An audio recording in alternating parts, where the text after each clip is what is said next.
This is Cyber War News Now, reporting the news on the cyber war that is happening now. After this, head on over to my YouTube channel for more videos from the cyber war. While you're there, don't forget to subscribe so you don't miss upcoming news. If you like what you see, don't like what you see, or want to discuss it, leave a like, dislike, or comment on this video. The American government likes to put out regulations and tell the people it governs how to live their lives. One such initiative is to provide a cyber policy that all government agencies must follow.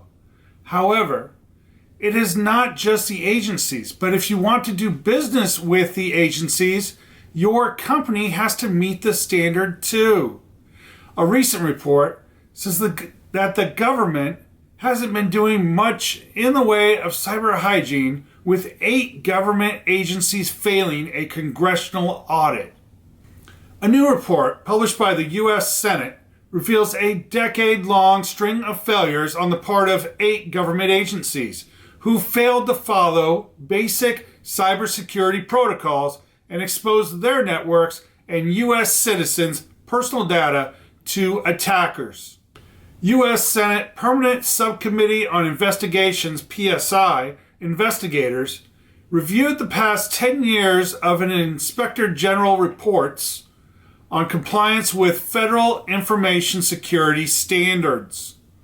The investigation took 10 months and analyzed the cybersecurity compliance of 8 U.S. government agencies: the Department of State, the Department of Transportation, the Department of Housing and Urban Development, the Department of Agriculture, the Department of Health and Human Services, the Department of Education, Social Security Administration, and the Department of Homeland Security.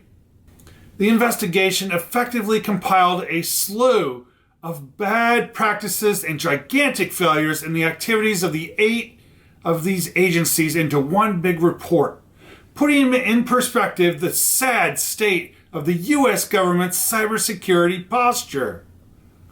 One of the biggest failures was in a 2018 IG report that revealed anyone could access and maintain a connection to the Department of Education network for up to 90 seconds, an interval long enough to launch automated attacks against the Department of Education's servers. But this was only one of the many findings. PSI investigators also found that 5 of the 8 agencies had failed to maintain accurate and comprehensive IT asset inventories. An example of how to exploit this can be found at NASA, who admitted to getting hacked after an unauthorized Raspberry Pi device was connected to its IT network, which was later used as an entry point by hackers. According to the report, 6 of the 8 surveyed agencies had failed to apply security patches and other vulnerability remediation actions. Furthermore, the PSI report also found that 7 of the 8 federal agencies failed to provide adequate protection of personally identifiable information, PII, such as using encryption to safeguard malware or malicious insiders from screenshotting or exfiltrating clear text PII data. Unfortunately, all 8 agencies used legacy systems or applications that were no longer supported by the vendors with security updates. This meant that even if employees wanted to apply the patches, some patches were simply not available. Further, several chief information officers did not have the authority to make organization-wide decisions concerning information security, meaning the agencies were stuck in a state of limbo where CIOs knew they were running insecure systems and exposing user data, but couldn't do anything about it. Well, there it is. The U.S. government likes to tell us what to do and spend our tax dollars, but they definitely don't care about cyber security hygiene. A word of warning if you intend to take advantage of the American government's lack of cyber hygiene.